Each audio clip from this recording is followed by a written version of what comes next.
Саламатсызбы, мен жалпы практикалық дәрігер Наурызбаева Салтанат. Бүгін өкпе аускультациясын жасаймыз. Ол үшін бізге аускультация жасауға қажетті құрылғы фонендоскоп қажет болады. Фонендоскопты ең алдымен құлақшасын және мембранасын спиртті ерітіндімен өңдеп аламыз. Аускультация жылы және тыныш бөлмеде жасалуы қажет. Ең алдымен аускультация жасайтын мембрананы жылытып аламыз, науқасқа суық тимеу үшін. Аускультация бастардың алдында науқастың оң және алдыңғы жағынан жүргізіп бастаймыз. Аускультацияны алдынан және артынан тыңдаймыз. Әрбір нүктеде науқасқа терең тыныс алып, терең тыныс шығару сұрамыз. Және әр нүктеде 2 тыныс алу мен тыныс шығару ретін тыңдайтын боламыз.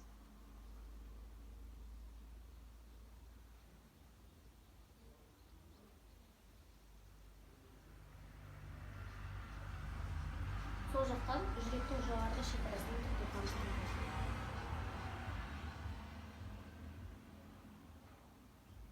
Бүйір бетінен тыңдау үшін науқасқа қолын мойнына қойын өтінеміз. Қолтық алды сызығынан 2 нүктеден салыстырмалы түрде тыңдаймыз. Және қолтық асты сызығынан 2 нүктеден. Енді артынан тыңдайтын боламыз. Теріс айналыңыз.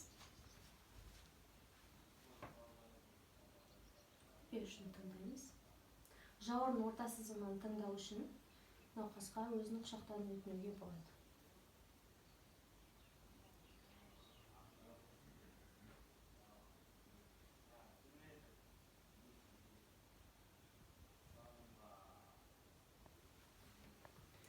Тұрсаңыз болады. Осымен өкпе аускультациясы аяқталды.